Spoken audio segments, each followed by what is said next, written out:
你好，欢迎收看《新闻面对面》，我是谢仲。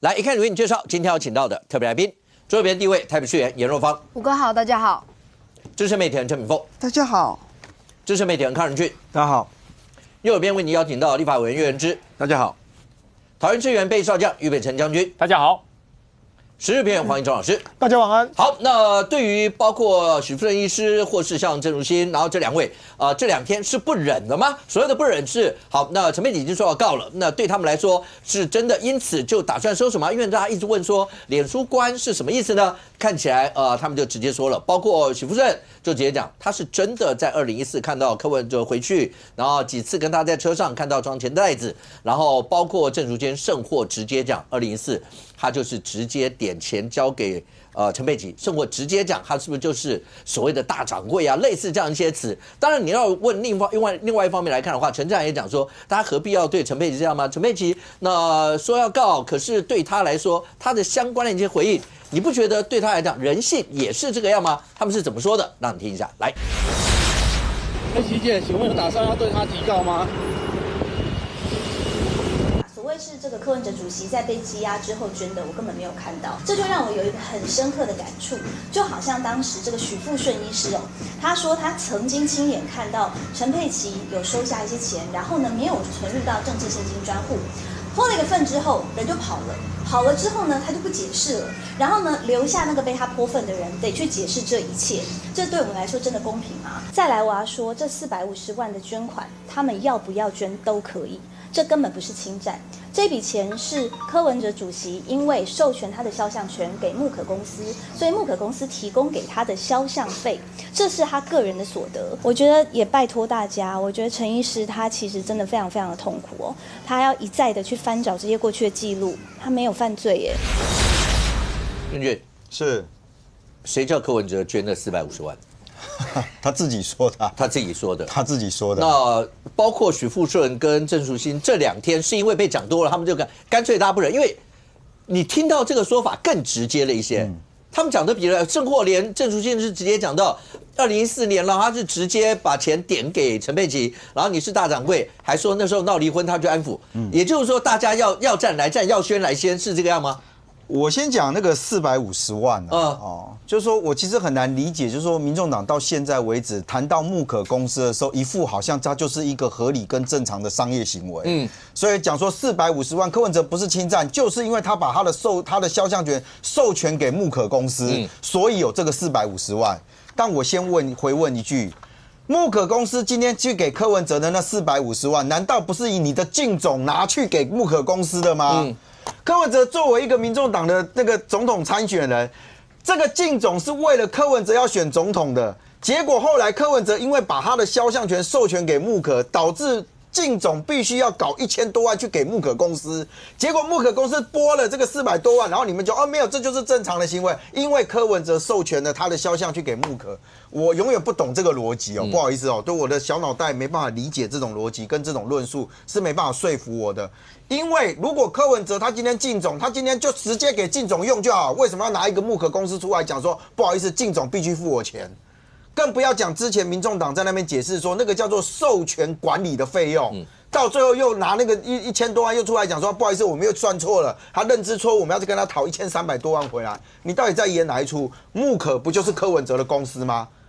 还在那边讲说什么肖像权不肖像权，我不能理解但也没有关系你刚刚提到说最近这几天其实是因为这个郑淑馨还有包含到这个许富顺不断的也没有不断的提，因为他们就提了那1-2次嘛我记得大律师曾经讲过嘛，就是说现在问题其实老实讲，你有没有带钱回家？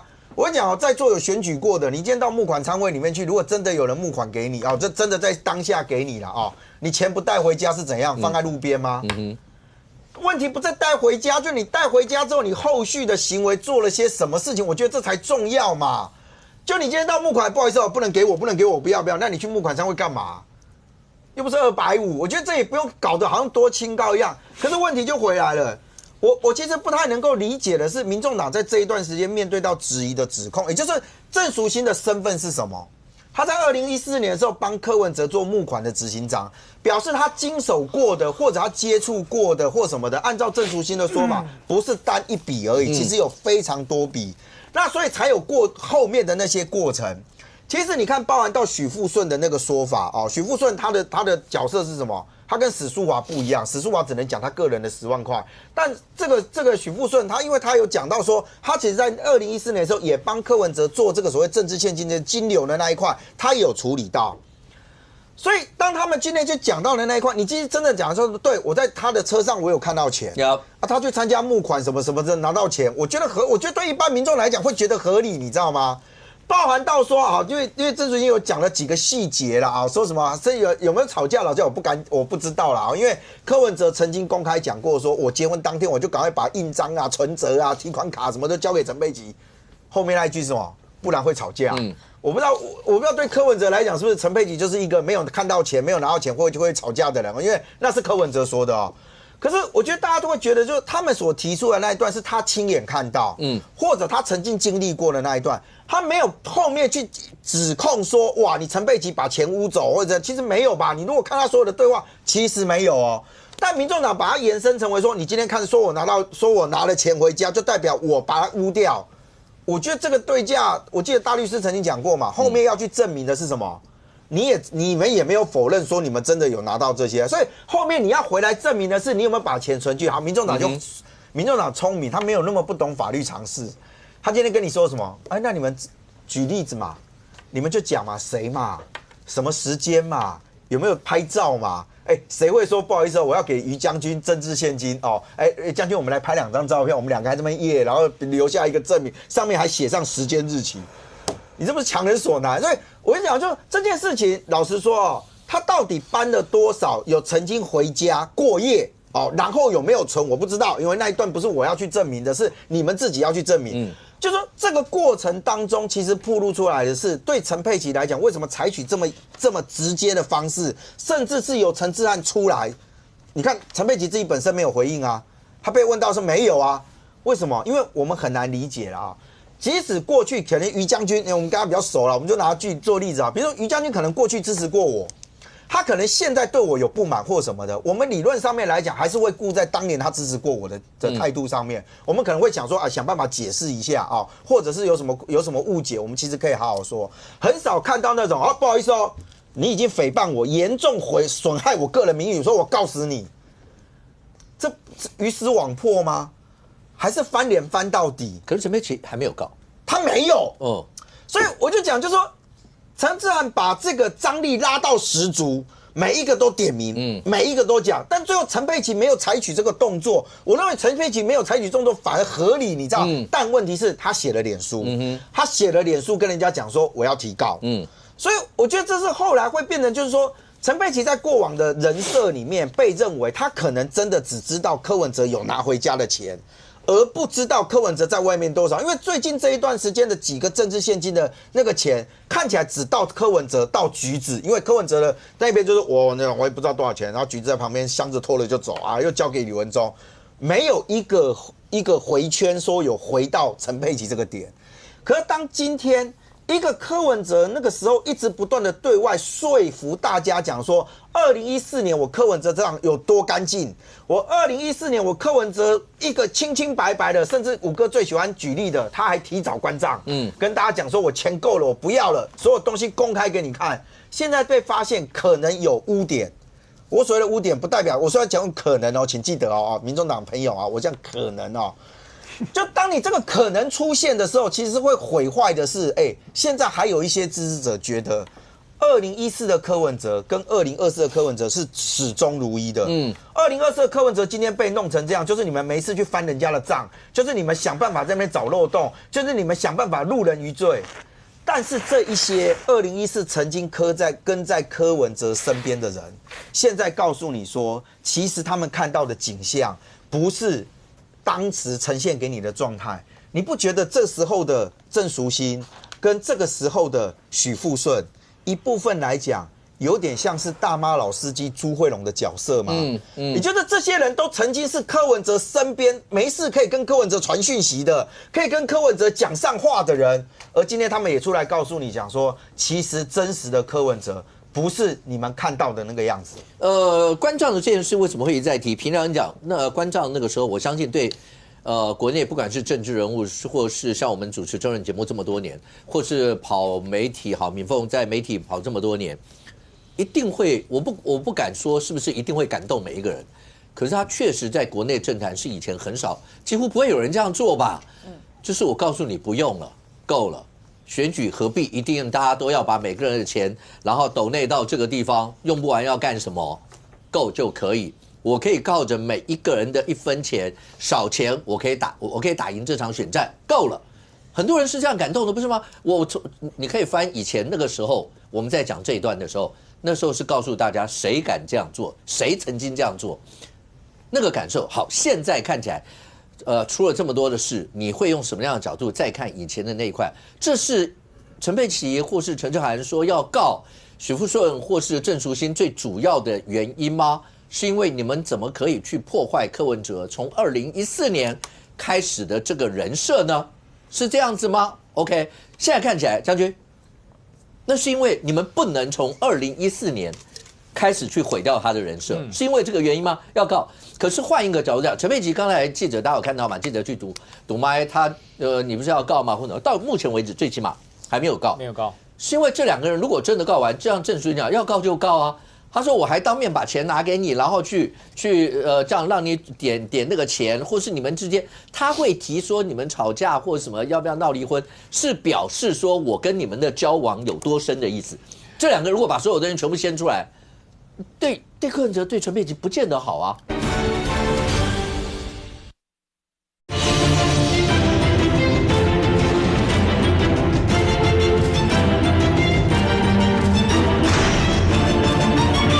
这2个如果把所有的人全部掀出来，对柯文哲对陈佩琪不见得好啊。我讲哈，假设今天柯文哲没有被羁押到土城，还在外面可以就交保，柯文哲会不会告郑淑馨跟许富顺？我觉得陈佩琪要想一下哦。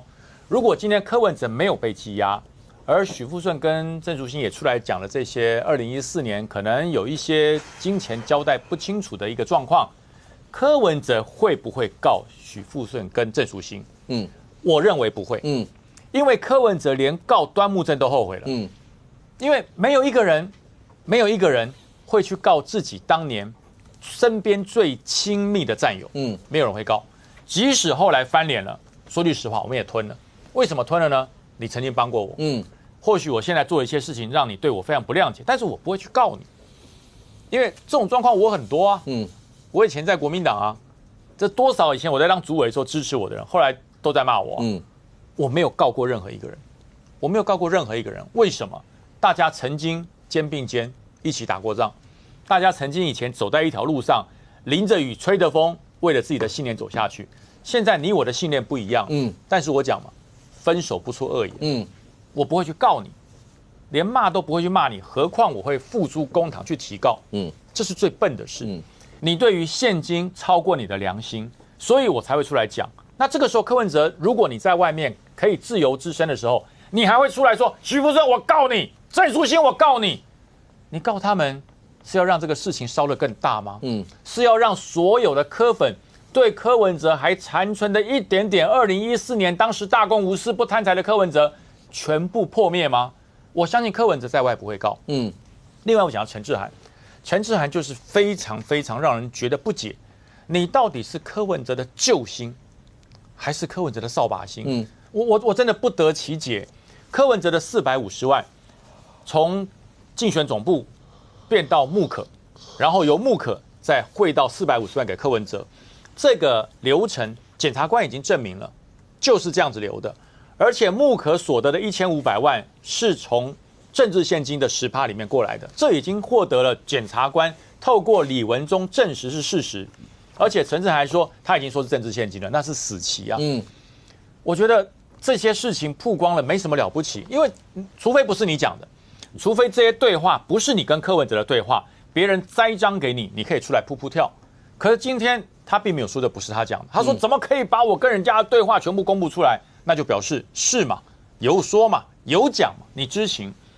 然后你跳出来说，柯文哲因为没有完成的事情，我在8、9月帮柯文哲汇450万汇到这个捐到了这些慈善机构。8、9月嘛，我记得那时候他是讲说在8月都已经捐完了。对，可是有一个慈善单位，那个是9月5号，对，是9月5号收到的。对，我的意思就是说，你再怎么样从时间轴都知道，是后面那7笔绝对不可能是在8月捐完。不是。那所以我昨天就讲，我说其实他们要这样讲以前，其实他只要出来讲都捐了，没有人规定你一定要在8月捐嘛。是，可是当你说我8月都捐完了，就一定大家我觉得一定大家就回头去能找到资料的就回头去爬书去看到底是不是在8月，人家就会在这个地方要做文章，因为你只要从那个时间轴就知道那。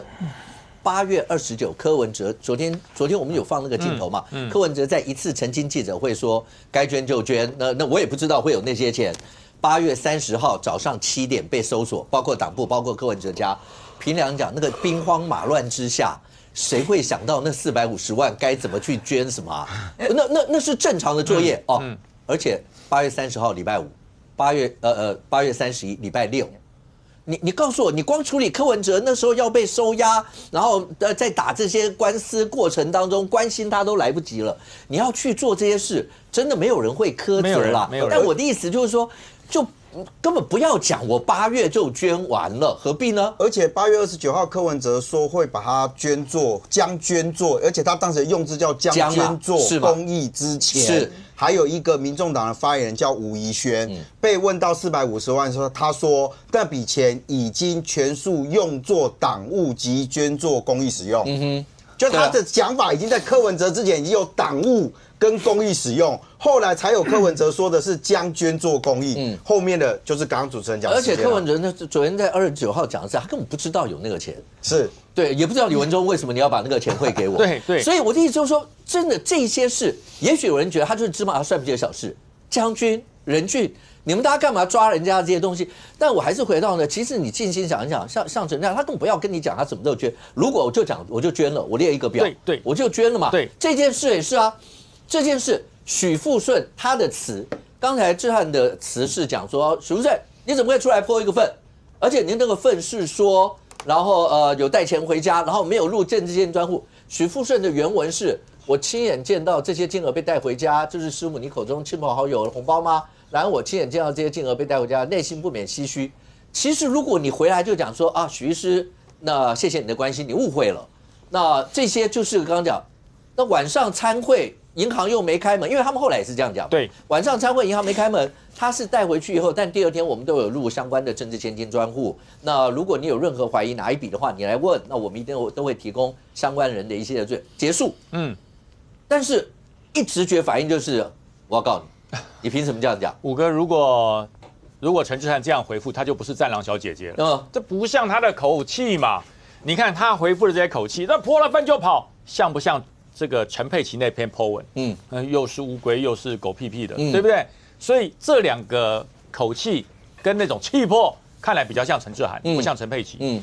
那另外我讲了，陈志翰讲的450万，他是意图要美化柯文哲。第一个，那本来就是他的财产，他刚刚讲了 ，OK， 对，那本来就是募得给他的私人所得。第二个，他私人所得都捐出去了，你们还在吵什么？没有人吵，你不提没人吵，因为起诉书里面把这450万他是有交代的哦，他是有交代244万给柯富瑶，然后其中244万里面95万买股票，还有200万还在柯文哲第一银行的户头里面，这是检察官交代清楚，而且法官问柯文哲说，你知不知道你太太拿这个450万去买股票？他说我回去问他才知道。所以柯文哲已经证实这450万去干什么嘞？柯文哲已经证实了，我本来不知道，我回去问佩琪，佩琪跟我讲才知道。那到底是陈佩琪骗柯文哲，还是柯文哲骗法官，还是陈志翰讲出了跟柯文哲跟陈佩琪都不一样的内容？所以这一个450万各自表述，还3种说法，对不对？一个吴怡轩说没有，捐做党务跟公益，然后这个陈志翰说没有，我已经分了7笔还是6笔捐去给公益了。然后柯文哲的说法是没有，我本来不知道，后来听陈佩琪说才知道，244万给柯富瑶了，然后其中95万买股票了，还有200万在我户头里，这其他我都不知道。一个450万已经有3种说法了。那各位，你这是在找麻烦吗？柯文哲已经说我不知道了，佩琪跟我讲他去处理了，然后你陈志涵又拿出说他捐了，那请问陈佩琪的450万哪里来的？那说没有，他们俩是医生，他的户头里面不会只有这450万。可是检察官已经找到金流了嘛，就告诉你说是这样。柯文哲也承认了，然后你又跳出来打脸检察官说没有，你搞错，那450万不是木可的，木可给他的，我捐了。你怎么捐？你有柯文哲的图章吗？还是你有他的授权？还是你可以帮他处理金流？还是说这450万又是木可以外的450万？所以没有在帮他我知道战狼小姐姐陈展很想帮柯文哲，可是你要循正当的法律攻防去帮柯文哲洗刷他的冤屈，你不是用放话的方式让检察官又找到了很多不一样的内容，再去问柯文哲，柯文哲很痛苦不是，我们回到那个问题的命题前面。那是因为周刊礼拜2出来了一个讲到那450万，是不是还有一直到11月还有200多还在柯文哲的户头？接下来，民众党的朋友就直接出了那个资料，就讲说那7笔450万全部都捐了。各位听懂前面的命题了吗？是柯文哲木可授权费的450万。所以不要拿大水库说，有很多的钱，反正我只要捐了就好。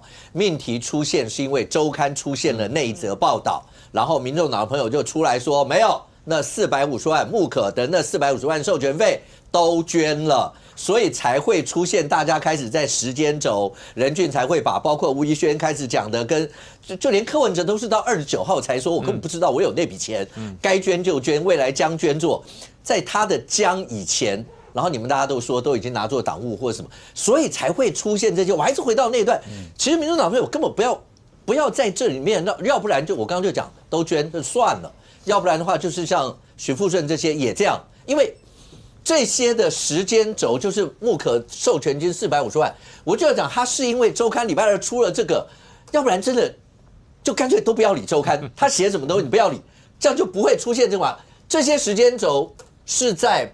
从洗漱书里面全部整理出来的一些时间轴，12月20、1月19、5月24号木可分3笔450万，1月22号陈佩琪然后汇了244，柯夫瑶2月6号柯夫瑶那汇95万买股票，然后到了8月，这是第一次查账 ，OK， 然后木可暂停运作，14号李文忠他们被约谈，然后22号，然后这就是杂志里面同样出现的死期说，他传讯说那李文忠怎么会讲那是政治现金？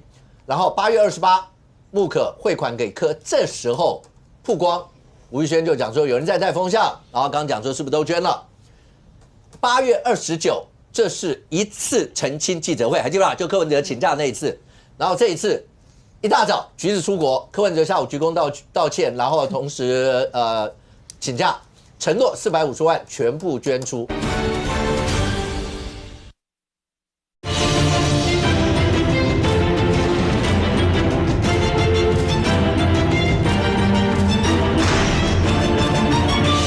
橘子出国，柯文哲下午鞠躬道歉，然后同时请假，承诺450万全部捐出。后来等到那张昨天出来的函以后，大家就开始这些，然后这时候8月29号有一笔是在那天捐给华山基金会的，8月30我就讲那天早上7点被搜索，然后31号有一笔捐给46万，捐给家庭照顾者关怀总会，9月2号请回，这一系列下来，但是一周。我还是回到你，如果听到小草或是民众党一些朋友就跟你说，你们就是鸡蛋里挑骨头，你们就是刻意要这个样，意义在哪呢？捐了就好啦，有必要搞成这样吗？死期说，你们真的觉得陈战就告诉你，他那句话就代表柯文哲真的不知道啊？我今天如果有个小偷去偷了钱以后，然后被抓到，警察来了说，我请行离。那就没事的话，那这个国家也不需要有强盗罪跟窃盗罪的。这现在逻辑在这里啊。然后自然当然是要帮柯文哲讲话。然后他昨天就 po 了一张他跟柯文哲的照片，但大家发现的是，在这个长文里面的这个第3段这边，他说现在北检天天放消息给媒体的坏习惯还是没变。然后提到现在演都不演了，就这样把我们之间的LINE的对话原文提供特定媒体。原文提供，所以他这个东西当然是要帮柯文哲讲说他很想柯文哲，可是在这里面漏了一个线，就是说，所以镜周刊上面写的这些对话，那死期说的那些，那都是他们的赖的对话嘛。那这是一个嘛。那现在大家在讨论就是阿北的人设崩坏，而且我觉得民众党现在乱掉，就是说，其实像刚小友哥讲，就是有捐就捐了，也就是说我们捐了就好，不要去那边讲那么多被抓。虽然是一个你觉得芝麻蒜皮的小事，但是这里面就会出现，就是说你们里面的那个决策，要帮阿北辩护的决策有问题。我先吐一个槽，刚刚不是提到那个1月11号捐200，刚刚前面不是有讲到吗？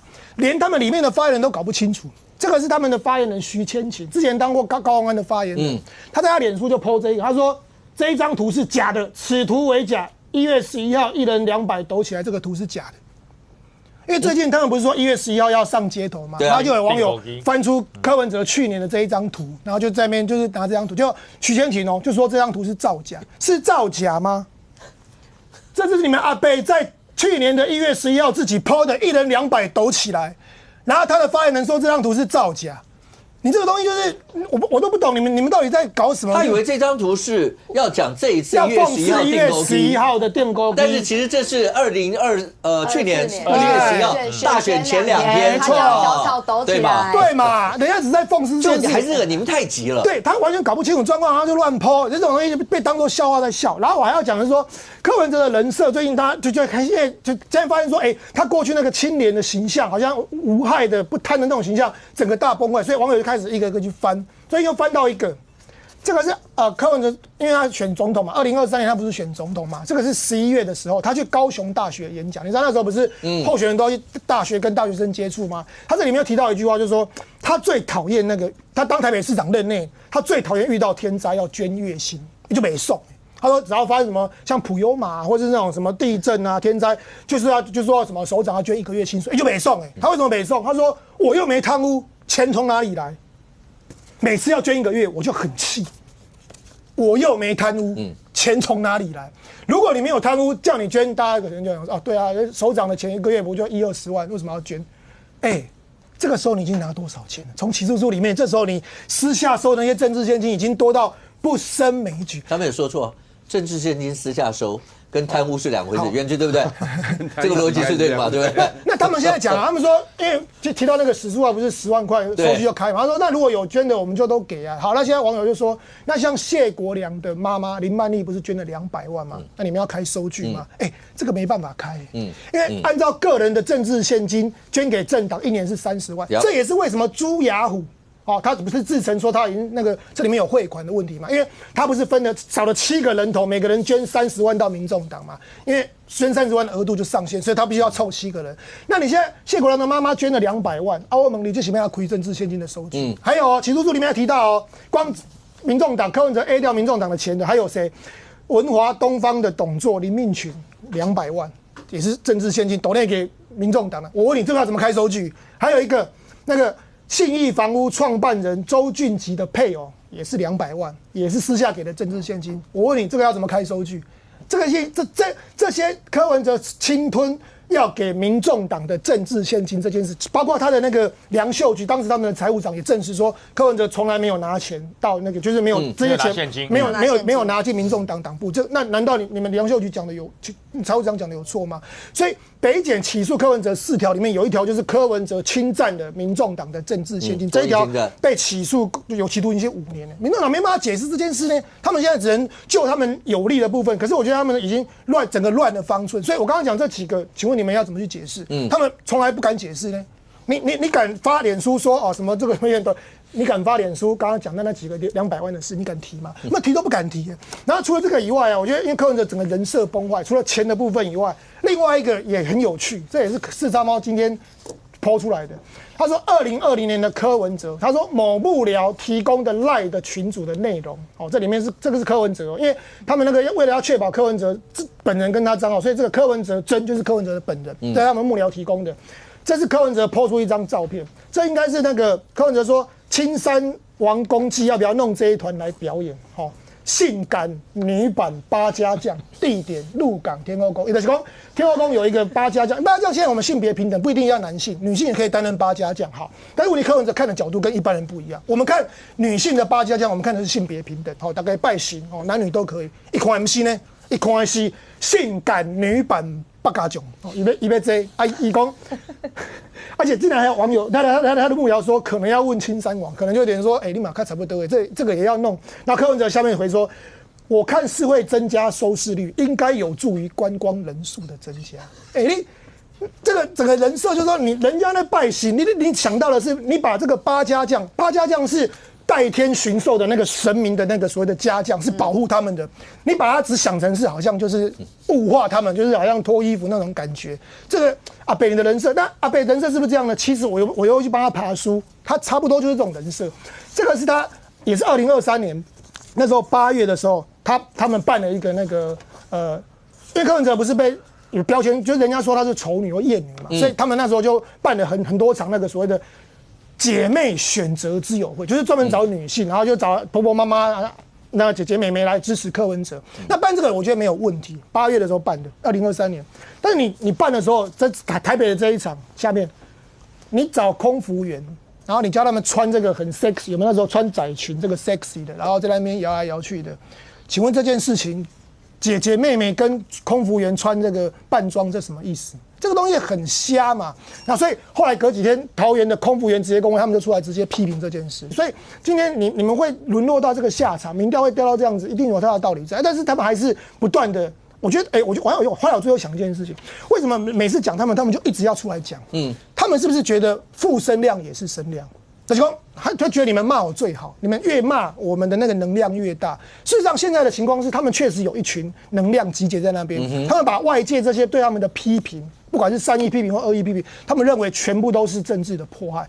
所以我现在感觉他们1月11号那一场大动员啊，人数加上国民党也在旁边建立性，国民党缺德啦，国民党起码就是人告休假啦。为什么人告休假？所以人为什么要开绿灯？你知不知道？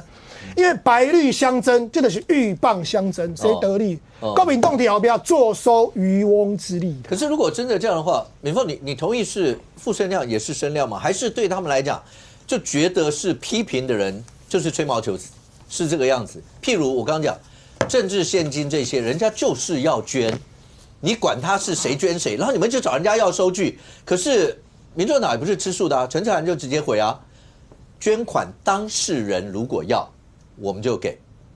刚才一中念的那些，哪一个当事人会跳出来说，你给我一个收据？不会啊，那其他人他就说关亲底事，你们大家出来讲这些。好，你说死期说，当陈智菡在讲说，其实我同意一点，北检到底是不是有些从侦办过程有没有泄密或者什么？其实如果真的要查，那希望能够把这些东西能够查清楚 ，OK。但是当他自己讲说，你怎么可以把原文提供给特定的那个原文的意思就说，所以死期说我们可以直接讲，这应该就是当时确有这个对话，对啊，确有。对啊，那他们也知道那是政治现金，他也说那这几乎是死期。对，那如果是死期，可是现在你再回头看他们在答辩所有相关这些的时候，感觉上没有啊，柯文哲哪有这样的一些事？为什么？没有，所以我觉得这出戏会演很久，是因为他们很会演。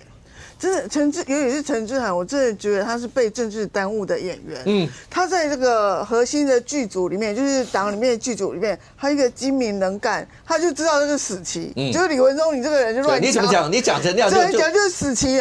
他出来外面就装了一副法盲的样子，然后跟大家一直演下去。所以我觉得他最适合的工作就是演员。那为什么演那么久呢？因为每次我们回答他正常问题，他会告诉你不正常的问题，然后大家就觉得很好笑啊。然后因为我们问一个，他就会回答一个非常奇怪的问题，譬如说这个政治现金可不可以现在可以开收据的问题。对啊。那这个 PPT 上有人问说，请问谢国良的妈妈捐给你200万，现在可不可以开收据？陈智菡回答说：“可以啊，如果你来要，我就开给。”当事人来要，对，当事人来要，谢国良妈妈来去要，就可以开收据给你。然后就开始网络上就一堆人笑说：“天哪，这你不晓得你犯了伪造文书罪吗？而且你已经违反政治现金，个人不能够捐超过30万。”那你还能够大大方方说，我就是可以开给你，那你开看嘛。所以我觉得说这批人完全就不晓得自己。就表面上就不晓得在讲什么，可是私底下他们都精明得很，其实都知道这是在犯罪。然后那这死期，然后那个什么东西怎样不能讲，我就去勾串那个什么彭正生的证词，然后今天不是有一个前秘书长又拿这个陈志明资料给他，对，然后就开始 OK， 他就跟你说那都是公开的东西，对，然后他就可以胡说八道到一个极点，可是他也知道这事情严重，否则为什么去跟那个人要资料？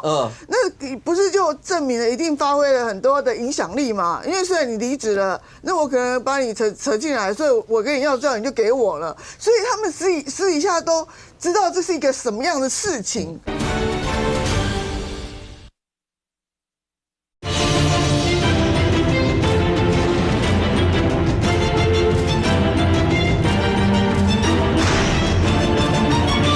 所以他们私底下都知道这是一个什么样的事情，根本就是一个贪污犯罪的事情。可是他们对外一定要讲到一种连自己都相信的那个，我就不晓得这种剧组今天进这个，明天进那个，可以转换自如，切来切去，切得很成功啦。所以说我们只是觉得说，你这譬如说郑淑馨的事情，如果你这是郑淑馨，你就跟郑淑馨说谢谢就好了。郑淑馨一辈子做民进党文宣部的党工，我们都认识他，他就是一个单纯的人。然后那时候在这个凯达格兰学校，他完全就是因为你柯文哲是陈水扁的医疗医师嘛，然后当时民进党都在抛弃陈水扁的时候，柯文哲还是蛮照顾他的嘛，所以他的掌握上独派的事情，只要他一出来喊，独派一定都捐给柯文哲，而且柯文哲是自身深绿的，那你对这种人，你就跟他说谢谢你就好了，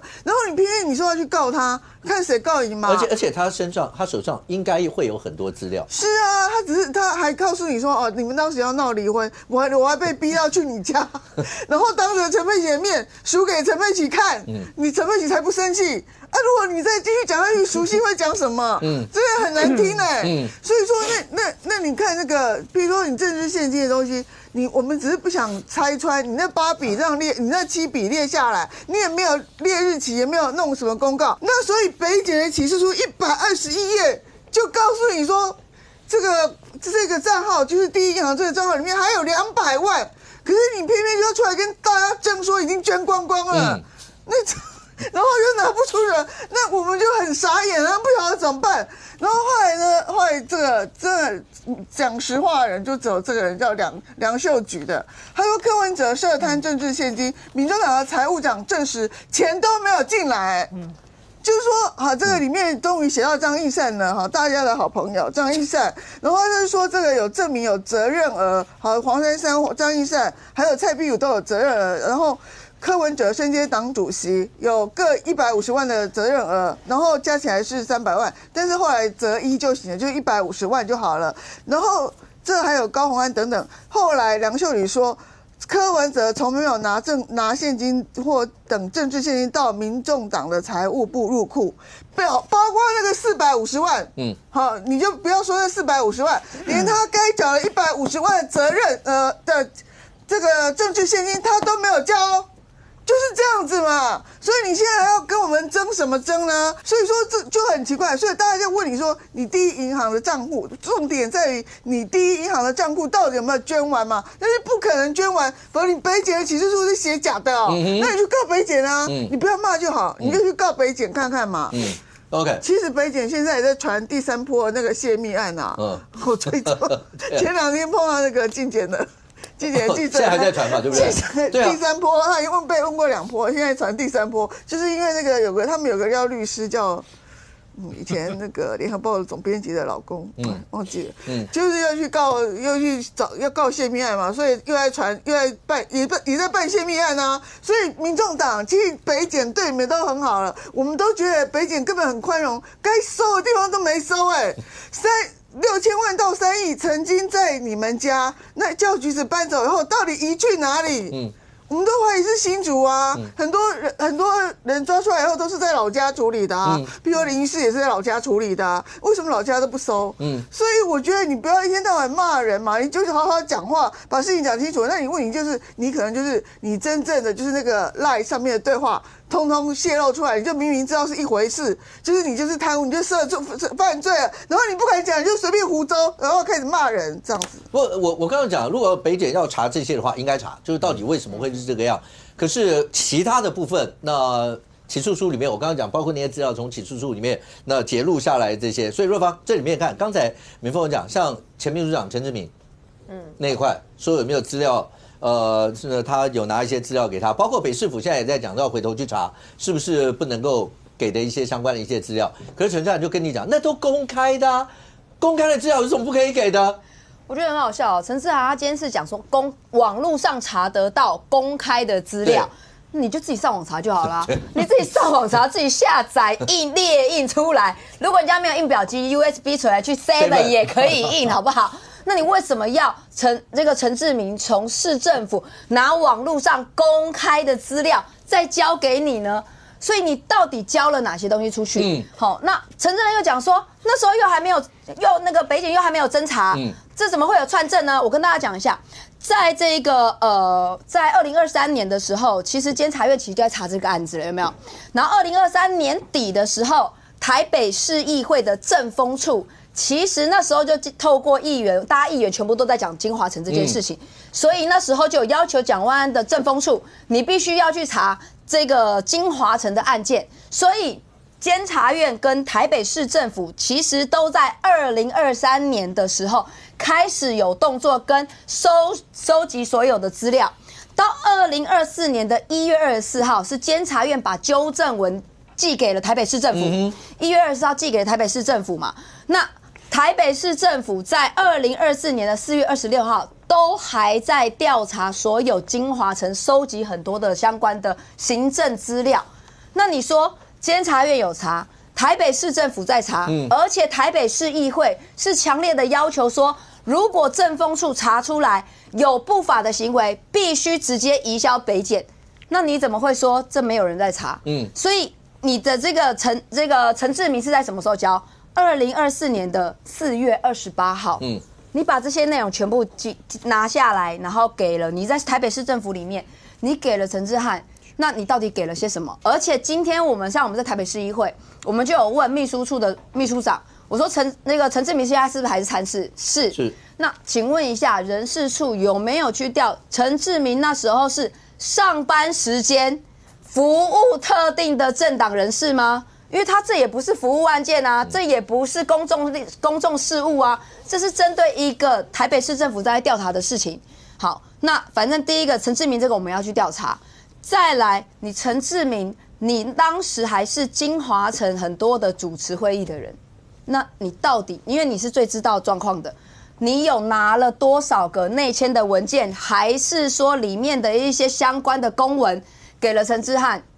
那这是不是有泄密，或者是你先把资料给了陈志汉，让他当天，因为根据媒体报道，他那一天拿到资料4月28号之后，他当天晚上就去找柯文哲，去讨论这件案子。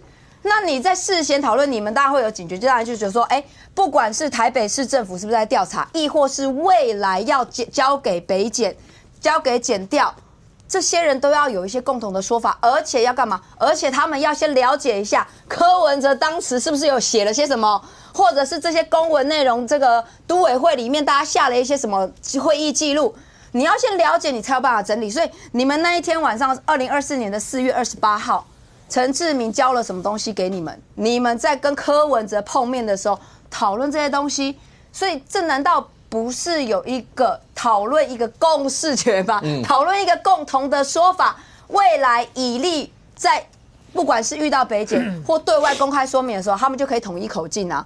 那这个不是让我们觉得说你是事先有先串证的嫌疑吗？你这串证不是说今天有北检调查或干嘛，你就不叫串证，他这乱讲一通嘛。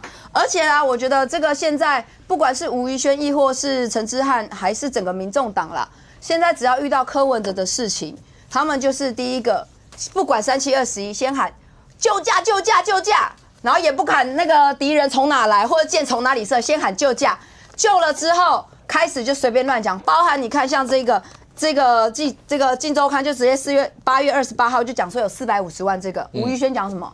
这是带风向啦。啊，到底有没有这笔钱？有啊。然后那你现在吴育轩你要不要道歉？你说人家是带风向，那现在确实有这笔钱，说没有我们都捐掉了哦，那就是确实有这笔钱啊。所以他们也不会先去查证，然后也不会去把所有的事情厘清。他们只要有人一攻击柯文哲，第一个先骂别人你带风向，第二个泄露风声，第三个是抹黑造谣。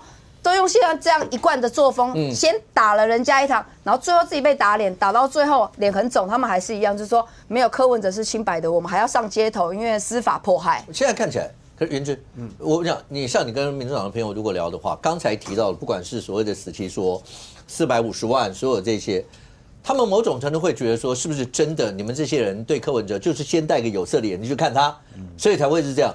可是刚才讲，因为有一些的回应法。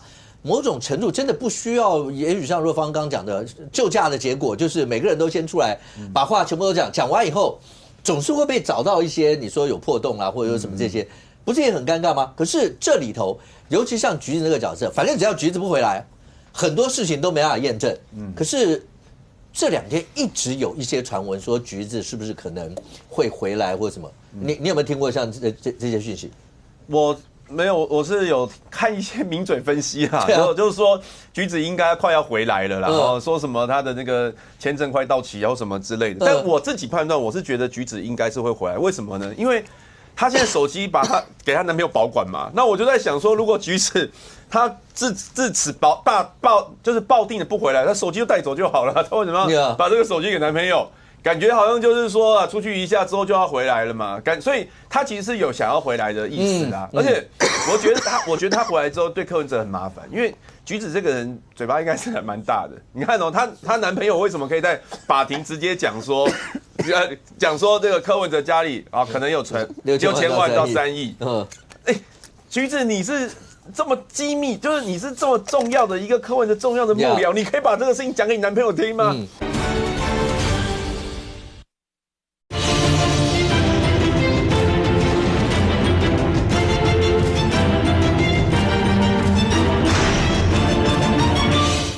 橘子，你是这么机密，就是你是这么重要的一个柯文哲重要的幕僚，你可以把这个事情讲给你男朋友听吗？今天就算你橘子哦，你很相信男朋友，但是你男朋友男朋友会把这个当做八卦讲出去嘛？因为这个实在太这个实在太劲爆了。你男朋友真的守得住吗？可是你橘子就很放心，就告诉你男朋友，然后她男朋友也是很奇怪，就是说她男朋友在被侦讯的时候，那个检察官问她男朋友说。橘子为什么要出去啊？什么之类的哈？那他没有就回答嘛，然后就是说，因为橘子出去读书啊，不想要拖延课业太久啊，或者是说橘子怕被审问啊。我觉得这个回答都还 OK。你无缘无故跑去报一个说，柯文哲跟陈佩琪曾经有为了家里藏那么多钱吵架哦。其实这句话是可以不用说的啊。那他为什么硬要讲他揪出来？所以其实橘子我觉得回来哦，因为他自己也知道，他知道太多柯文哲的行程了，而且她男朋友也讲嘛，说橘子有时候陪柯文哲到一个行程，水户都不能上去，只有橘子上去。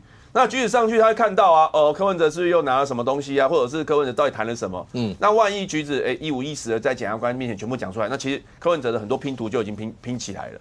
那所以关键就是假设我们刚刚讲的都是我的假设啦，就如果柯文哲清白的，那橘子回来也刚好可以去验证柯文哲的清白嘛。所以现在为什么橘子不回来？而且说真的，橘子他。我看起来橘子也不是什么罪，因为他现在是被检方起诉，被告是说贪污治罪条例跟洗钱罪。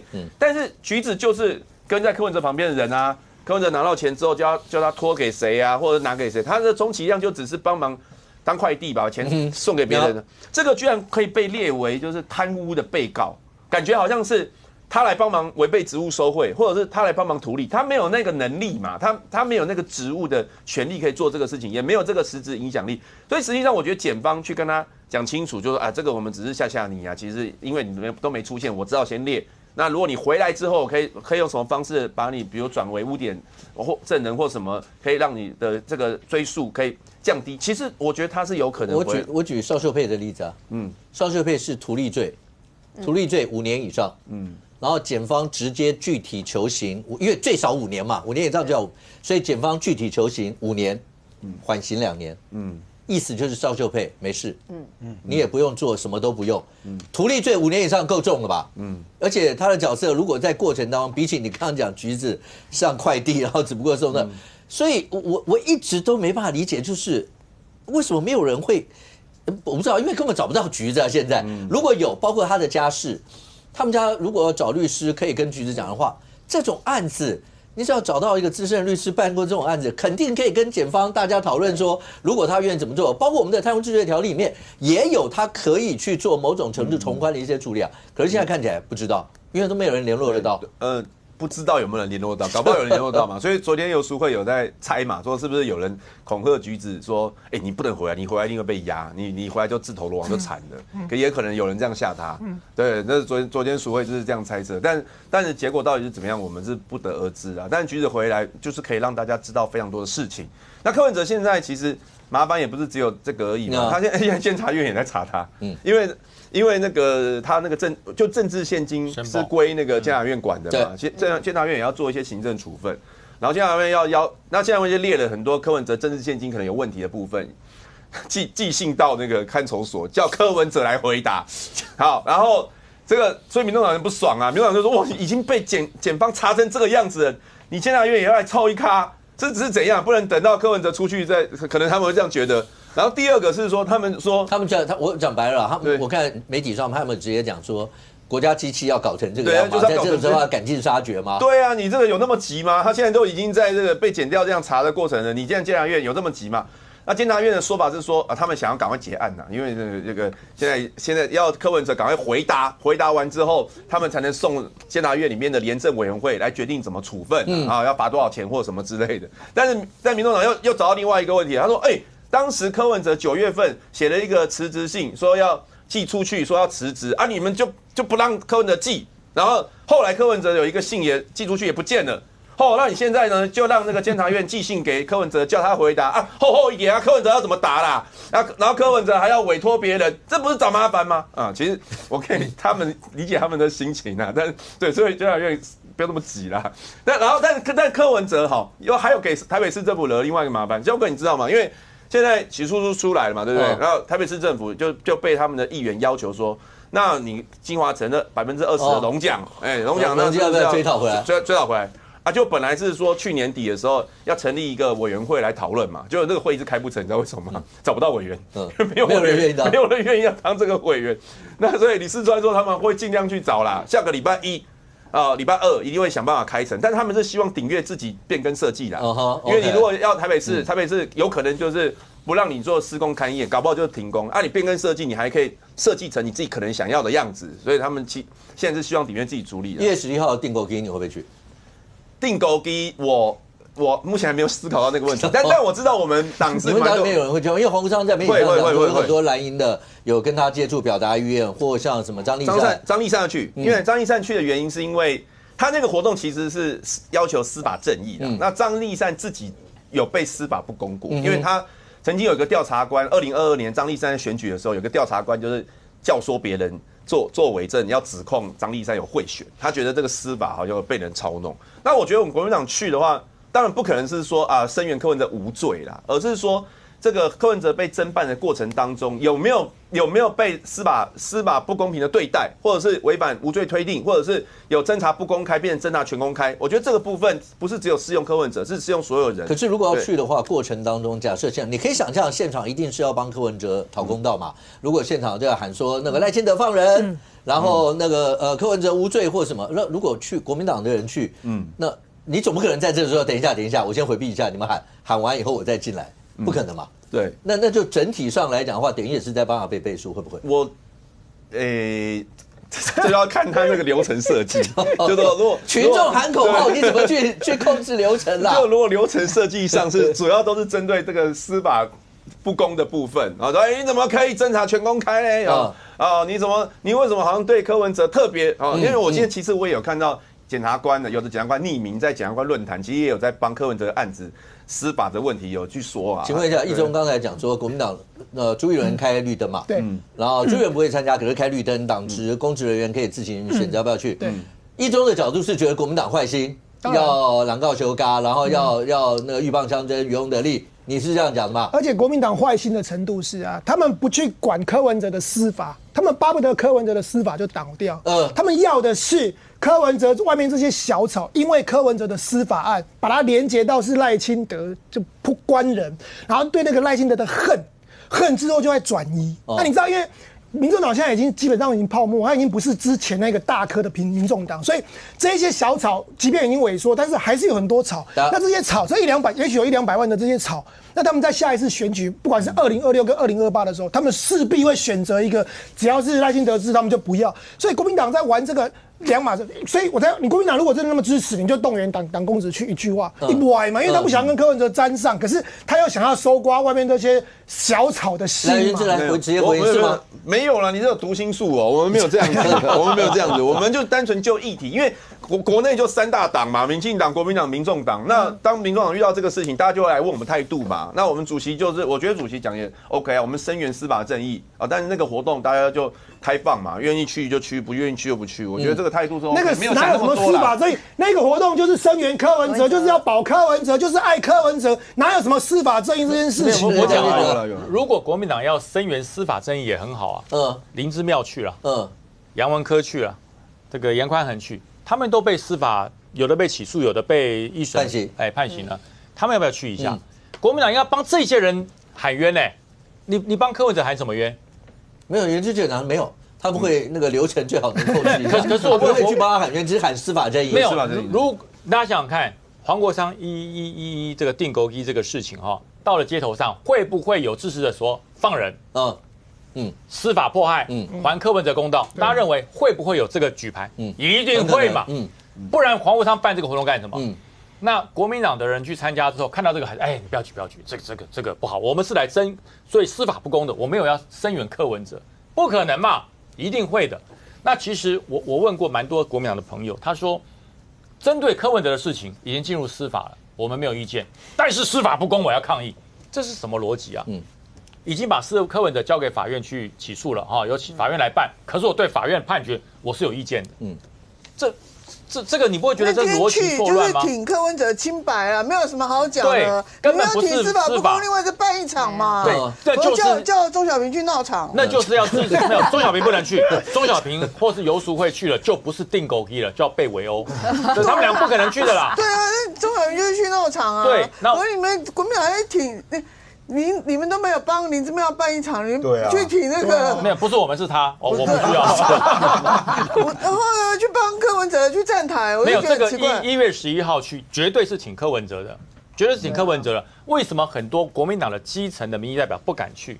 明年要选举嘞，万一那个旁边声援柯文哲，然后被人家拍一张照，拍下来之后，明年在选举的时候把它剖出来，怎么办啊？所以朱立伦一开始就讲了很激昂啊，后来就改口，我只出一张嘴，其他的我都不管了。可是现在黄章总召讲说，他有代理主席，他有接到情资，那天可能会有暴力，意思是说有人要闹场，用暴力的方式让他们这个活动会变质，是这样吗？是吗？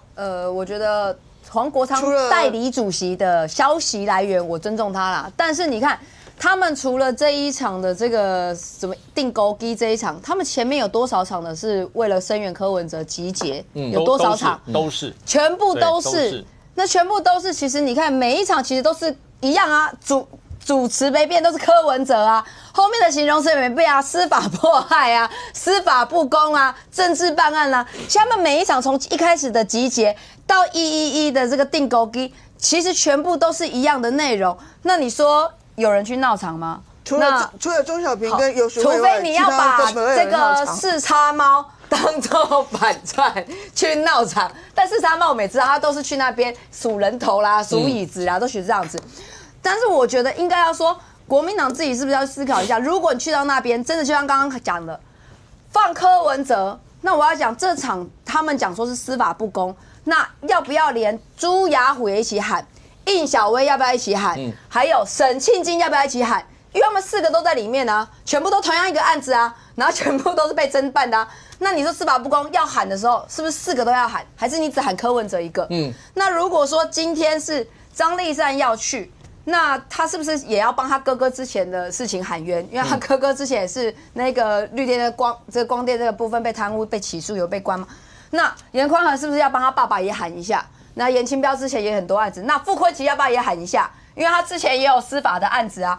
那我会觉得今天这整个其实就是为了柯文哲。那你今天去挺柯文哲，那如果未来判决之后有定验了，那其实起诉书我们看到其实证据还蛮多的，金流也有，只差橘子还没回来，然后是不是还有其他的金流还没有出现？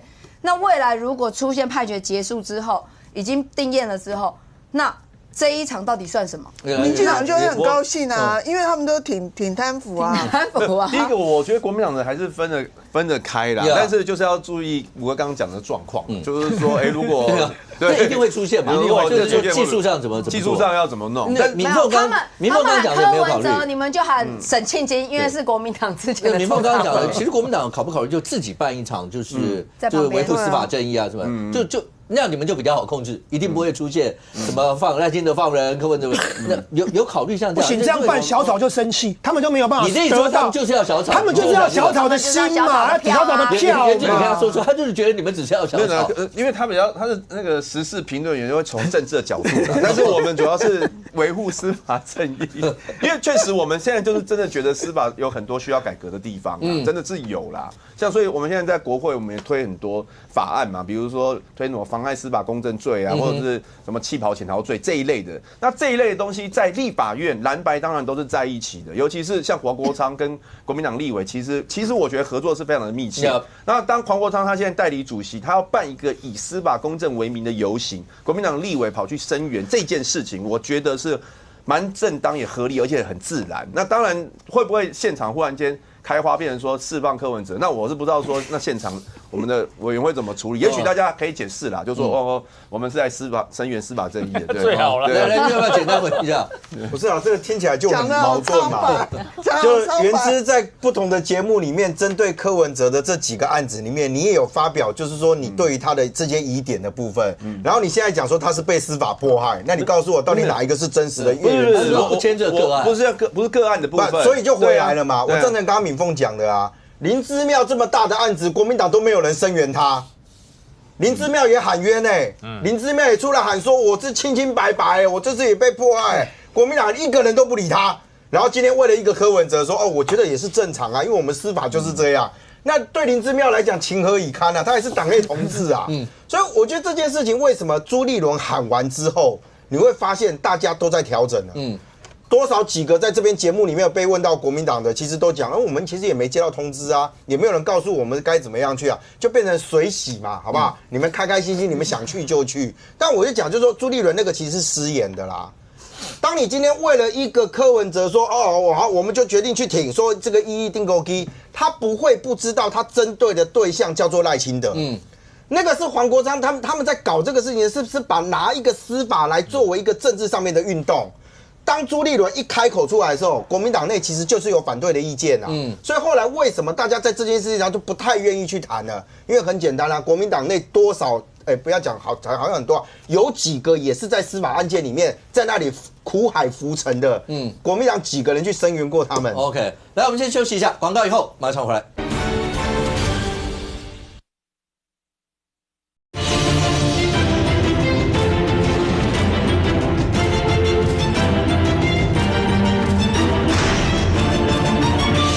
欢迎回到新闻面对面的现场。那现在看起来的话，对柯文哲主席这所有的案子，包括刚前面所提到的周刊上面所提到的所有这些，未来还会怎么样一些发酵？可是对国内政坛来讲的话，国内政坛还在往前走，好吧，不等人的。包括在立法院里头，很多相关一些的法案要不要通过这些都还在讨论当中。甚或时间也不等人，2月1号就在眼前。现在看起来的话，廖元之，你们觉得现在包括民进党，譬如像总召老柯他们所喊出来，包括陈时中也觉得是不是要大罢免呢？老柯喊41，然后你们本来喊38，可是后来傅昆萁又出来说没有，你们一个都没有要罢。那到底你们要不要罢？我先解释一下，大家觉得讲话矛盾，怎么一开始讲说决议要38，后来又没有？其实是昨天我们党团会议有讨论到这个议题，因为每一个人其实在选区都有被推动，啊，包括赖士葆在文山区这么深蓝的区，都已经有人要出来联署。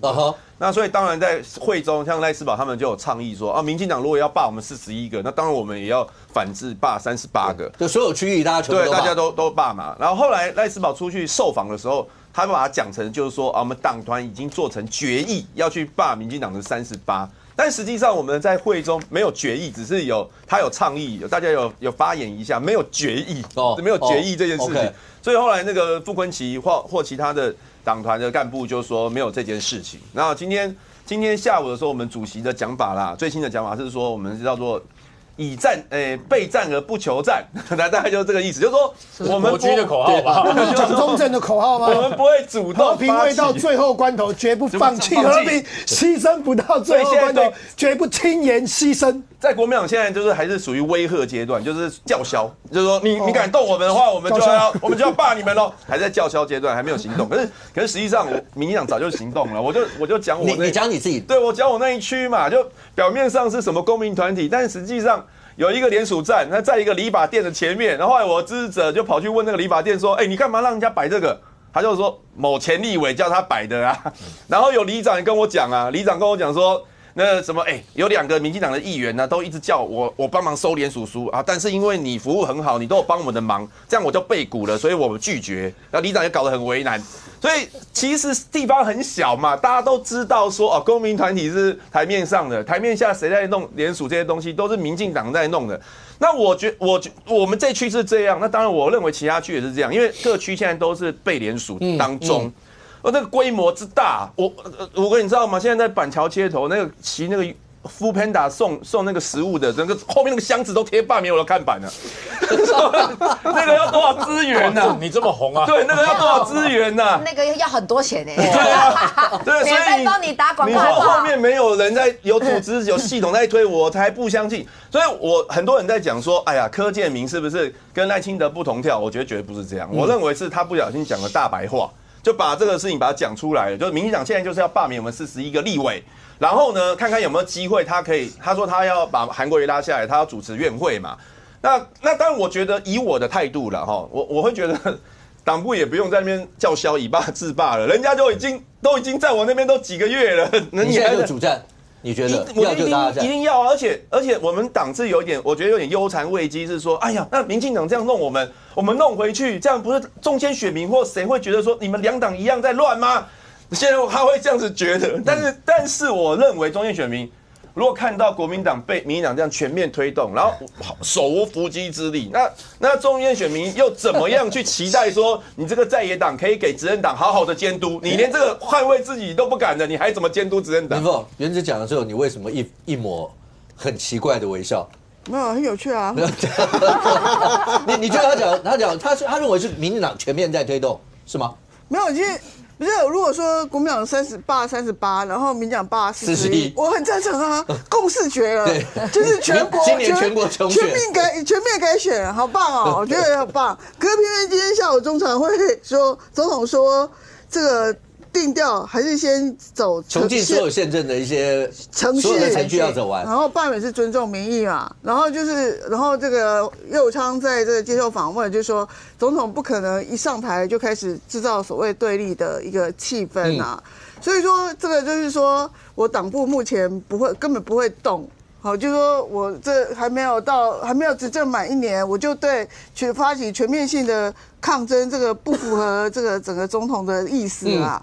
那可是如果民意要怎么样的话，我就就是尊重嘛，哦，那所以说到底会不会罢？说实在，真的还是没有答案的啦，哈，因为如果其实照说啦，如果说你第一阶段要先让他们民间团去弄。要弄起来的话，我觉得那很难。我觉得1%OK， 第一阶段不难，第一阶段1% OK， 到10%对，就已经有点困难了。到第2阶段就真的，如果你政党没有接的话，根本其实都弄不起来啊。那你说你又改修选罢法的时候，那根本就是也是这个更难的啦，就是根本就对，然后又加1的话，那根本就不用动了啦。所以说我觉得你说总统到底我前2天刚好跟柯建铭通电话，我说总召你脚好了没啊？他说我脚好了啦，好的时候我们去爬山。我说我不要，你自己去就好了。然后我说那总召呢？他说米凤你要相信我哈。所以说总统今天就在常会里头就是肯定吴思瑶、柯建铭了嘛。其实，所以未来民进党总召还是柯总召，民众党还是黄国昌，那国民党一定是傅昆萁，因为只有一个人登记，所以这个3个总召再来一次。对啊，所以就说大家因为前阵大家做什么总召要下台，所以我才会跟柯建铭通电话嘛，问他总召脚好了没？然后总召呢，米凤你相信我，然后今天总统就宣布，其实就是说，其实在最近。立法院争议的2次里面，就的确总召跟总统在电话中有某一次是讲的不是很愉快，但是2个人有没有坏到说要把它换掉？其实，在回顾2019年，柯建铭的态度是可能是他会被大家认为蛮中立，而且蛮有偏向赖的。你说小英跟赖之间那一次？对，那一次就是说后来当然就是他不出声的意思就是那个嘛，后来整个。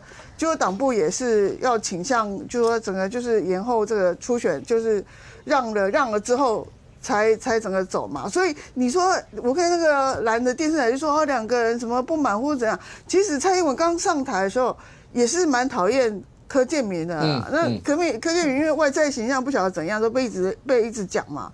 所以说，我觉得到现在为止，到今天为止，如果中常会这样子定调的话，那总召也讲了，就是目前登记总召、选总召也只有他嘛。所以说这个东西，我觉得柯建铭可能就跟赖世宝一样啦，就是气死了。2个其实我觉得2个人如果合在一起全面改选，其实我是觉得蛮好的。可是我现在这样讲的话，因为所谓的就照宪政程序一路走，包括复议啦这些，如果全部都走完。其实结果你大概也可以想象出来，结果会是怎么样嘛？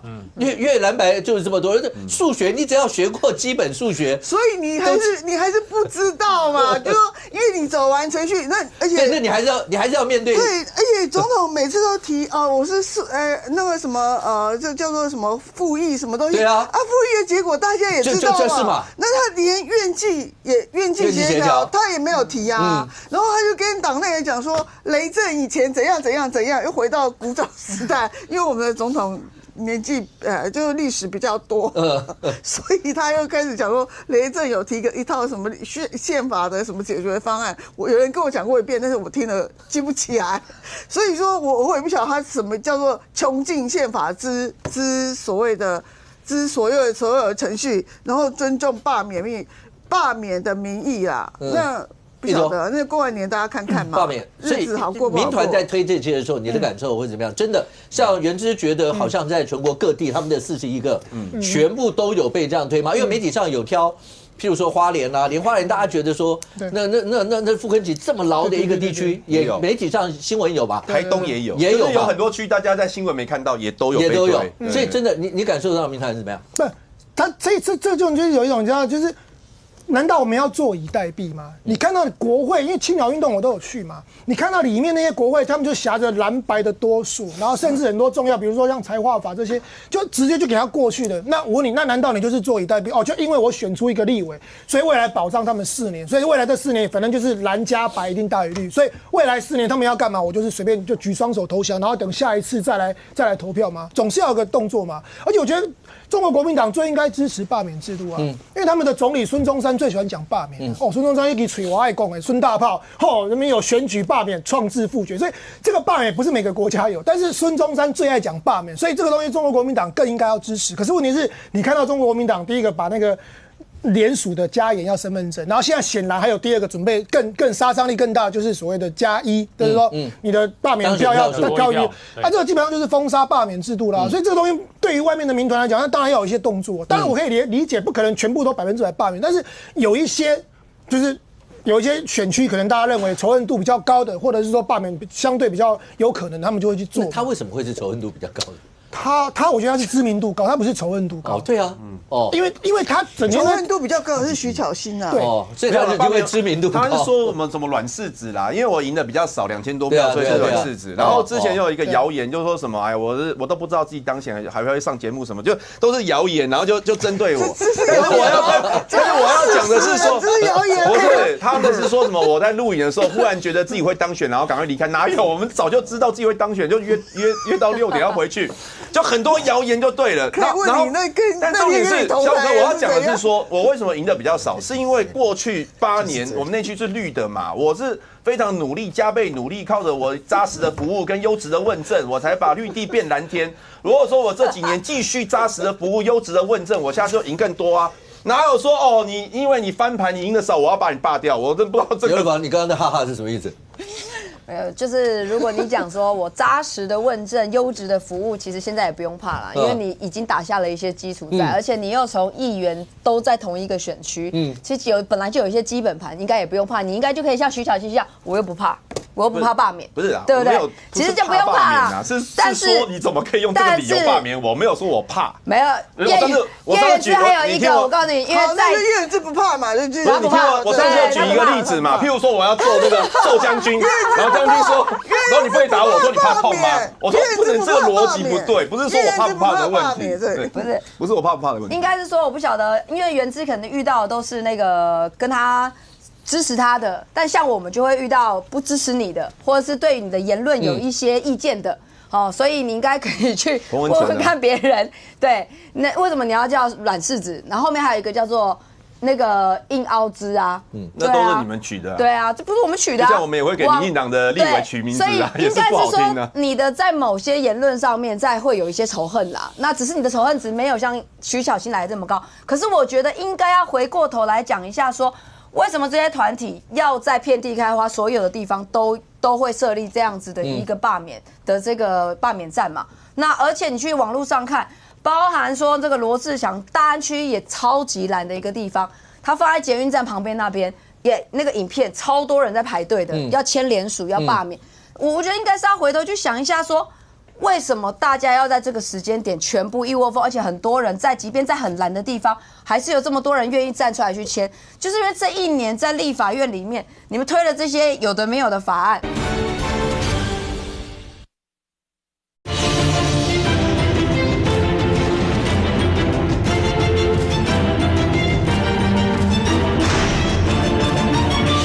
还是有这么多人愿意站出来去签，就是因为这一年在立法院里面，你们推了这些有的没有的法案，而且甚至是剥夺人民的法案。像礼拜五，你去看一下，今天这个立法院外围全部都是变高墙，然后什么铁丝网全部架起来，而且还被说什么？因为有工人就在问啊，有人在问啊，就工人就说没有，因为好像院长说下令礼拜4以前要赶快把它结束。礼拜5有什么法案？礼拜5有那个宪送法啊。没有啊，因为我看，因为你看你们的，我不晓得，因为我是看新闻上说礼拜5要推什么，所以说要在礼拜5以前要把这个。对，那你为什么在一个人民的殿堂，民意最高的一个殿堂，结果你是不让民意有声音传进，还是你就架高？我觉得真的超奇怪的。他不要讲谎话，对，他说是怕树长出来到人行道上，他太烂了吧？他说因为为了要让树可以好好的生长，然后怕它长出来。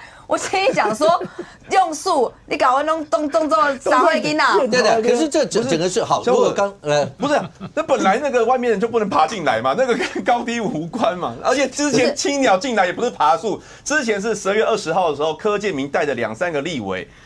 还把那个栅栏还要把它剪断，放青鸟进来，我都觉得好奇怪哦。这个执政党的立委要青鸟来，可是刚好刚若芳讲说，是因为这一整年来为什么会有这么多民团要推动这些？那他们找出来是说这一整年来是因为一些法案的问题。那任俊是像好，那接下来因为法案是活动的嘛，还有很多的法案会过，是像这2天过的警校退休所得替代率的这一块，那所得替代率最高80%嘛，是。那有媒体报道说，除了警校，因为警校以外，那公教呢？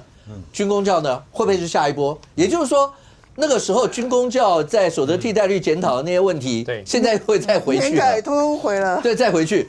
那这个会不会引起？我跟你讲，因为它是浮动的，它会一直走，它会不会引起到最后那个罢免的人又多一个理由，说你们又通过这些，所以把这些全部都摆在一起看，这可能也会造成在未来。可能会是火上加油一块吗？我觉得因为这一次针对的对象特定族群是警消，对，那我觉得社会在这件事情上面的那个的讨论的基础上面，我觉得跟当时的军公教年改其实是有点差别。为什么？因为那是一个比较大的群体嘛。那你针对警消的危险性各方面多是，所以我觉得国民党跟民众党在这个时段去操作这个是他聪明的地方啊。那你说最高所得替代率达到80%，其实也不是每一个吧？我印象中好像到36年，就是服务到36年后面才有到80%这样，但其他没有。我觉得差别在于是行政院的说法啦，因为行政院现在明白讲就是窒碍难行嘛，而且不排除就是要朝向这个类似像市县这样的一个走他们的这个程序啊。但问题是行政院有一个说辞是说，就是刚刚五哥所说的那个状态，那军公教呢？又变成族群上面的落差，好，就变成族群上面的落差。刚好这几天，因为包含李来希他们有开始又在刚好提但我觉得这一次其实因为还有一个里面有一句话是被引起讨论的啦，就在修法前退休者亦适用啊，因为当时在军公教年改的时候，已经讨论过一次，就是说是不是你就是这一个阶段里面，我跟于将军在服役的过程当中，我们都遇过被年改啊，新制跟旧制嘛。那个时候其实就是一刀切，就是85年的时候，85年的时候是一刀切，就你前面旧制我就是还用旧制算给你，N 几制，后面是新制我就用新制接，所以那个时候在做年改的时候，我们在这边都讨论过这件事情，是不是他应该用一个方式去作为调整，但后来那个方向是这样做。对，这一次其实它真正不是来自于那个80%啊，而是说你在修法前的这个全部都一体适用，所以它有没有往回溯的问题？等于是回溯嘛，那就跟之前的年改会又不一样了，因为之前的年改是不好意思，我全部就是我也跟你这样子，你要改的全部都切掉啊。所以我反而觉得从这个地方进来看，就是政院要去谈论，就是说我今天是不是窒碍难行或增加财务，这是一件事。因为我看到国民党立刻就回应嘛，那你今天跟我讲说你今天又要补贴一年做多少钱？那我们台电也补贴啊，我们很多的也补贴啊。那些补贴难道就不用钱吗？我觉得这个一对比之后，会让支持者会让支持人会觉得说，对啊，我为什么每天要去补贴这个台电？电费也没跟我少收。但我反而更认为看到因为最近大家在谈论就是说退休的这件事情，那对于在职的，其实像当年这个军公教在调整的时候事实上蔡英文那时候推的就是说我加强现在在职的人。我今天对于你在这个服务的过程当中，是不是不管是薪资的结构或者其他的部分，我让你拥有一个足够稳定的，让你愿意留下来。那至于说我们现在老实讲，早些年那种不管你是 N 级或是怎样，都是一个原因不要你一次把退休金全部领光了，我们国库就破产了。那现在如果平均余命拉得更长的时候，我还要不要用原先的那个逻辑来思考？所以我反而更觉得，就是我跟几个这个我的环境大家也都知道其实很多人反而觉得就是说，那为什么不好好去讨论？如果你今天告诉我说退休不应该这样，那你让在职的时候你去提高他的，难道不是你政院也可以去思考的方向吗？可是现在一中我们就直白的讲，像譬如你看媒体上面这样一些报道，因为已经通过了嘛，对不对？通过以后，如果现在执政党民进党觉得，假设你现在不管说要去释宪，意思就是如果你要挡这一块，那不就是得罪警消这一块？对，那它是很眼下很现实一些事啊。那到底该怎么做？那大家对了，发钱往上，当然大家都开心啊。可是这个中间要怎么权衡这个？我觉得蓝白现在的操作越来越细致。他为了要反对年改这件事，他先把警消推出来。那大家都100%肯定，不会有人反对说警消的工作的危险性跟它的辛苦性，甚至他们的平均寿命算出来比一般国人要再稍微少一点，所以他用这个正当性去做。那现在变成是民进党现在很尴尬，就是说你现在去推释宪或是干嘛的时候，窒碍难行的时候，那你就会被贴一个标签，就是说你民进党就是反警消，我要排天了。那像青鸟当时我们在外面的时候，都是警察人员出来保护嘛，保护里面的立法人。那现在如果被贴上一个标签，民进党反警消，我在民进党那边算了。那事实上，民进党有没有照顾警消？其实有。你知道他们在任内帮警察调高那些警勤加级，比如说内政部就一直提到说112年调高警察的超勤加班之级可以到19000，然后同年5月调高警勤加级15%，然后甚至隔年又有什么深夜为勤劳动津贴每小时100，滴滴扣扣这些，就是说我的意思说，民进党政府其实在照顾这些警消在这一块，让他们的薪水是有增加的。可是变成是你现在这件事情，如果你跳出来就说我们反对的时候，过去的你那些帮助警消的努力，我跟你讲一笔勾销。国民党前立委本来是叶玉兰，现在是游玉兰嘛，对，那他是从警政出身嘛，对，所以他在是脸书上的媒体上他直接就讲说，民进党你们是有多恨警消，还是什么类似这样的一些词嘛。所以我就说，你刚刚讲，就算民进党在过程当中有帮警消争取这些相关福利，但平常你讲，那你帮我争取这些，但退休能够帮我叠高，为什么不好？对。可是这些事情就会眼下它很明显的就是钞票跟选票，对，这两个就在争而且还有这个只是我刚才这只是第一步，接下来还有公教的部分，因为现在替代率，因为它不是当初是分10年递减嘛，那现在已经递减到5年，差不多是在将近替代率是70，照理讲还要再砍5年到60，可现在看得出来蓝白要把这个 stop 了，那同理可证，那他们一定会过嘛，因为蓝白人数是多的嘛，那民进党怎么办？你说你要提示先为什么？你就变成你两面。然后上一次大家记得吗？蔡英文就是因为做这个2017年做这个年金改革这件事情，2018年民进党是基本上是崩盘。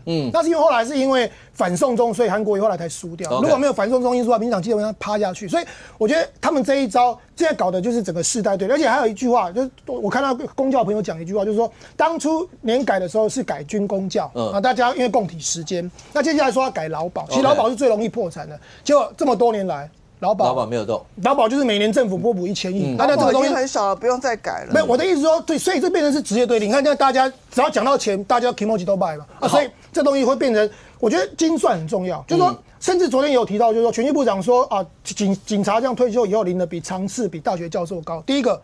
什么叫做领的比常次跟大学教授高？警察说我看我看对啊，你就比我应该领得多嘛。到了不起，次长他多少？第一点其实也没有领那么多，因为刚刚任俊哥已经我们讲过，就是说他那个是指最高的部分才有可能领到7万多。那其实大部分的警察，所以我觉得这个可能是5万多。所以这个精算的部分，你要不清楚的把数据摊出来的话，会变成是大家互相。可是就算你说要精准算出这些的话，将军第一个还记得那个时候年改的时候，我们就讲他会有。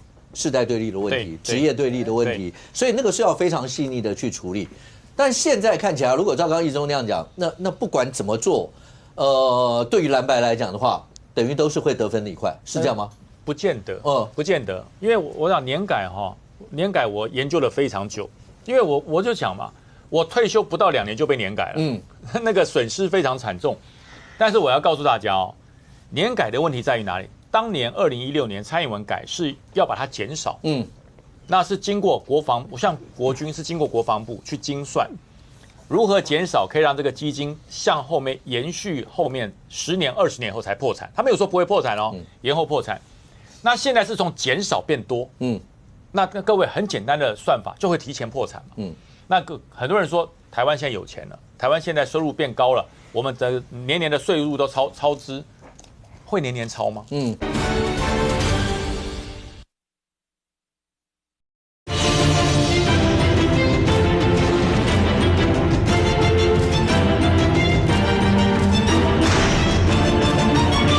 但是我要告诉大家年改的问题在于哪里？当年2016年蔡英文改是要把它减少，那是经过像国军是经过国防部去精算。如何减少可以让这个基金向后面延续后面10年、20年后才破产？他没有说不会破产延后破产。那现在是从减少变多，那各位很简单的算法就会提前破产嘛，那很多人说台湾现在有钱了，台湾现在收入变高了，我们的年年的税入都超支，会年年超吗？对，往好处想，我希望年年超增啊。那如果没有年年超增呢？那年再减少嘛。因为整个年金改革，它不是一个浮动给予，它是一个长久给付。如果你因为这2年我们的税收都很好，你把它拉上来，把它提高到80%，那有没有经过警察、消防队管理基金的这群人来精算？你要算一下，把它拉高之后，按照这种方式可以多久破产？你要明白的告诉，不管是退休的警察还是现在的警消。你要让这两方人都知道。将军，我们台湾人一直相信几件事。第一个，银行不会破产，不会破产，倒，国家也不会破产。就第二当然就是国家不会破产，不会倒。对，所以像这些，刚才任俊讲，有人就在讲说，反正台电我们也补，这个也补，那个也补。所以你政府不可能让他倒，你就应该要补啊！重点来了，觉得我们不应该指向这样的一些吗？都应该，因为对啊，它就会出现这样的一些。我说实话，你要多补一点，我当然赞成啊，因为我也是受惠者嘛，我当然赞成。当时我是受害者，这改回来我变受利者。但是我要告诉大家一件事：国家去补台电，去补公营的事业，这电是每个人都会用的哦，是全民的嘛？对，2300万人人会用哦。所以你去补贴，你用税金去补贴台电这些亏损，或者是你说中油相关的亏损 ，OK， 因为我也在用。可是退休金呢？你说这些警消虽然他很辛苦，可是跟全台湾2350万人比起来，我为什么这么辛苦要去补你？这是问题。我告诉他，这是我当时在街头反年改，我听到了真实的声音。你们真的很辛苦，可是我们也很辛苦啊，为什么要由我们的钱去补你们的退休金？这是当时我亲耳听到的，所以我才会做了一些调整。我说要改要修，滚动式的修。国家的经济有变好，那我们可以滚动式来调整这个退伍基金的增加或减少。那如果国家的这个财务变差了呢？你给他多容易啊，你减下来痛苦啊。可是我刚才讲的意思就在这，罗芳，这就是你们现在要面临到执政要面临到一个难点。譬如说，当你要去释宪。像原之未来如果要是论证这一块也会讲，就像游玉兰前委员讲的，就是你们到底对警消有什么意见呢？如果这个案子过 ，credit 一定是蓝白，然后帮警消去争取了这些。如果因为释宪，你们考量将军刚讲的整体那什么，如果没有过，到最后这些人一定会账算你们头上 ，credit 还是在蓝白身上。所以我刚才讲这个是稳赚不赔的一笔啊。可是你们怎么办？未来如果照刚一中讲，除了警消，那公教所有这些一路往下，那你们未来要怎么面对？所以你看，因为像这个中华民国全国公务人员协会，他们明天就要开记者会，他们明天早上9点就要开记者会，开什么？就是使警消人员齐平。公平原则大家一样，所以也要把他们的全部再恢复，立即取消这样子的之前的年改。那天哪，这就是明天他们要开的记者会。但是我觉得可能真的就会像这个在说明的过程当中，我觉得真的要势必要好好的说，因为一个负责任的政府，他必须不是只是看我现在我把你调高，但是就像于将军讲的，那后面呢，包含如果说未来明天的这个公务人员他开了这个记者会，那国民党如果他们把这个球也接下来说啊，我们之后也要再推这样子的把年改回来，那最后这个钱你又要拨补吗？那这个国家的预算大概也就只有这样子而已。但是你要国防，你要外交，你要民生，你要福利，你还要再拨补这些所有的基金进去，这一拨补进去是非常多钱的。对，这个财政的划分其实会出了很大的一个问题。第一个就是说，当初年改我们本来就认为是不正义嘛，因为那个时候就是违反信赖保护原则。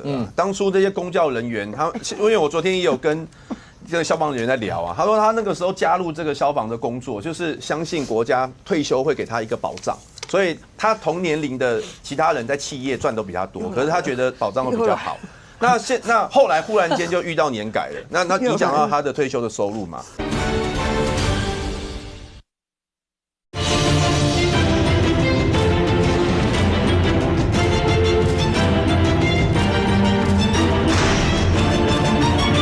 包含如果说未来明天的这个公务人员他开了这个记者会，那国民党如果他们把这个球也接下来说啊，我们之后也要再推这样子的把年改回来，那最后这个钱你又要拨补吗？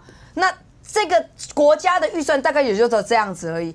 但是你要国防，你要外交，你要民生，你要福利，你还要再拨补这些所有的基金进去，这一拨补进去是非常多钱的。对，这个财政的划分其实会出了很大的一个问题。第一个就是说，当初年改我们本来就认为是不正义嘛，因为那个时候就是违反信赖保护原则。当初这些公教人员，因为我昨天也有跟这个消防人员在聊啊，他说他那个时候加入这个消防的工作，就是相信国家退休会给他一个保障。所以他同年龄的其他人在企业赚都比他多，可是他觉得保障会比较好。那后来忽然间就遇到年改了，那影响到他的退休的收入嘛。那所以昨天就是通过这个条例，其实他觉得说终于来了一个迟来的正义，这是第一件事情。这是信赖保护原则的问题。而且我们的版本哦，公教版本也不是忽然回到年改之前的版本，不是，而是说像刚刚黄一东讲的啦，本来是75啦，后来就是每一年降1.5，如果是信赖保护，冻结。如果是信赖保护，应该是那一刀切，前面的都回复这才叫信赖保护。我们是说先停止冻结，然后通盘检讨，而不是说直接回到年改。我觉得应该是说警消其实不管是军警消，其实都很辛苦，不管是哪一个阶层，比如说劳工也很辛苦。你说每一个阶层，其实大家每个行业都很辛苦，我觉得这是真的。但是你现在是说，我们没有否定说啊，你退休了，我们不照顾你。这个退休了，国家照顾警消本来也就是应该的。但是你要去试想，可以照顾他们多久？如果希望能够长长久久推到他们可能100日之后，100年之后，我们都希望能够到他们可以年老的时候嘛，这是要长久的一个照顾。那你现在算了这个，我也觉得 OK。那如果国家的财政要去细算，我觉得这是正常。那你有没有去想到说，那你现在把所有的钱，把大部分的钱，那我都把它丢进去，那现在正在线上的这些警消人员呢？我觉得一个完善的一个制度是退休的，我们必须要照顾是一定的，但是在线上的这些，如果说像之前我们有讲的，我们从2016年一直到2024年，其实不管是加给啦，或者是加班费啦，或者是他们就医的补助全额这个部分，是逐步，然后包含他们的制服这些全部设备全部替换，花了非常多钱。我觉得应该是说退休的要照顾，但是他没有办法就是一次拉到这么高，线上的我们也要照顾啊。你刚才在讲的过程，你就讲说啊，要全部再回来一次，所以就当时的年改一直到现在，就是我们当时大家讨论过的，大家就再来一次，就是老调子嘛，什么信赖保护，那当时就已经比较过，你军公教跟那个当时的那个劳工的东西，或者是社会的那个物价已经完全都不一样了，你怎么可以补那样子？我觉得那一段是很辛苦的经验。我觉得警消的部分，你要补警消的辛劳，你可以想一些办法，比如配备，或者说你的抚恤金可以提高，或者怎么样。那你把它特别拉高，我觉得你单独拉高警消，我觉得杂音可能也不会那么大。就算你真的做了，可是如果你连后面的军公教通通要拉进来的时候，哇塞！那马英九有说要年改啊，好不容易一个女总统这样有一个决心把这个切掉了，她背负多少骂名？那时候反成这样子，结果你们就是趁着国会多了1、2席，多了8席，然后就全部把它翻盘。我觉得这个公平吗？我觉得这个东西当然会造成阶级的那你们好不好？警校就投国民党，岂不非警校就投民进党吗？是这样子吗？以后那警校人多还是非警校的人多？那军公教通通投国民党，非军公教人通通投民进党，以后是这样子分吗？所以说这个东西不用这样子看嘛，就是说你们这，而且这根据过去的，根据这今年所提出来的案子，通通没有精致的讨论过，因为整个国民党现在的智库的团队没有办法支撑一个精算过的财务。包括这个裁判法也是算得乱七八糟嘛，所以我们非常担心这个，如果你借多数随便乱提案子的时候，会造成很多的混乱，然后让我们这个多年已经改了非常很久的这个年改，就是毁于一旦，我觉得是非常可惜啊。你现在提高现在警校的退休金，那现在年轻的就是在职的薪水是怎么办？那你这块警校部分，你是不是应该在职的可以多一点，退休的可以稍微平均一点，你不能光退休金都拨补给比退休的人员嘛？那现在的人要如何保障他们的生活，那也是一个重点。不过现在看起来的话，对了，当然不分什么，我们都在台湾这块土地上面 ，OK？ 那所有的人，可是这个议题显然会挑动在国内来讲的话，以上一次的经验，它势必在世代啦、在族群、在职业啦、在各方面。它会有一些对立性的问题，那怎么样能够消弭这些对立，能够让不管在职的、退休的或各个不同职业之间，大家能够感受得到，那对自己的一些的保障性非常大的一个工程，未来会怎么样？我们大家拭目以待。非常谢谢现场所有来宾，也非常谢谢观众你的收看，学员们妹妹，我们明天见，拜拜。